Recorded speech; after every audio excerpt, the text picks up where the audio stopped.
dusangire ubuzima. Ese ko hari abantu bamwe bagira amahirwe yo gukora akazi ukabona barazamuka mu ntera, abandi bakaguma ahantu hamwe bakahamara igihe kandi atari byo bifuza, byaba biterwa n'iki? Hari ibintu byinshi tutabasha kugira icyo duhinduraho bitewe n'akazi umuntu akora, aho akora, amahirwe afite mu buzima, ndetse n'ibindi byinshi bijyanye n'aho umuntu atuye, ibyo yize cyangwa ubumenyi afite.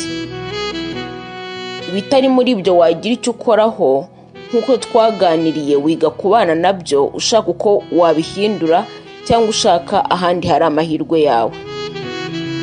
Ku byo umuntu afitemo uruhare, icyo nize ni uko nta muntu n'umwe ufite inshingano zo kugukuza mu mikorere yawe.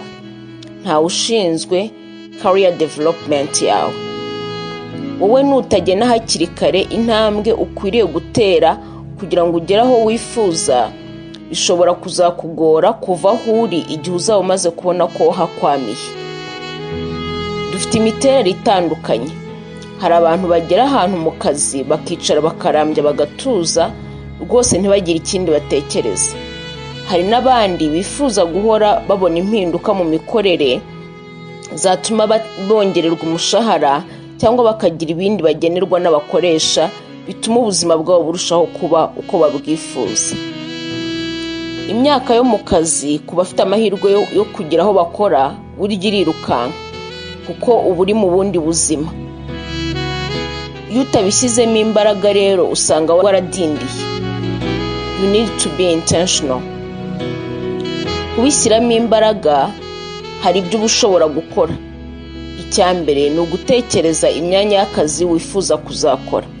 Ntibiba ari muri rusange ngo ndashaka akazi keza ariko utazi icyo ushaka kuzakora. Iyo umaze kumenya icyo ushaka gukora, indi ntambwe ni ukumenya icyo bisaba kugira ngo ugere kuri ako kazi. Gushyira imbaraga mu kongera ubumenyi, byaba amashuri ndetse n'ubundi bumenyi abakoresha bita soft skills, harimo kumenya indimi neza, kumenya gukoresha mudasobwa mu bintu bitandukanye, ndetse n'ubundi bumenyi bw'ibanze abantu bakenera bugaragaza umwihariko.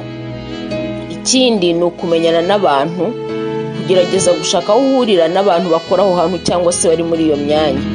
Rimwe na rimwe hari igihe gusaba gutanga amafaranga nko kwitabira inama zitandukanye ndetse n'amahugurwa atandukanye. Nasanze akenshi dukunda iby'ubuntu ariko ntabwo buri gihe twese tubona iby'ubuntu ngo aho dukora bazabitwishyurire.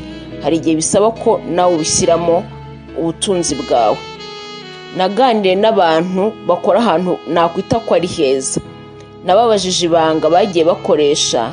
Umwe akakubwira ati kugira ngo ngere aha byibuze ku munsi nasabaga akazi ahantu 5. Kurambirwa ntibirimo.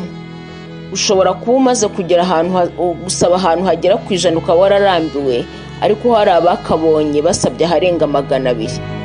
Undi muntu yigeze kumbwira ati abanyarwanda murantangaza. Ugasanga ku muntu ku mwirondoro we hari nk'imyaka 3 atagaragaza icyo yakoze, akakubwira ngo yari umushomeri. Byibuze ntigeze anakorera ubushake ngo akwereke ko ari umuntu w'umumaro kandi ukunda umurimo. Ni byiza kugira umwirondoro wanditse neza, ariko ntabwo ari byiza kubeshya.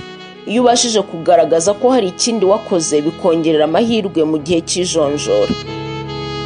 Nagushishikariza kumva ko ari wowe bireba, ukabishyiramo imbaraga n'ubushake, maze nuba witeguye ku ruhande rwawe, amahirwe yawe nagusekera, byose bizagenda neza. Gubwa neza.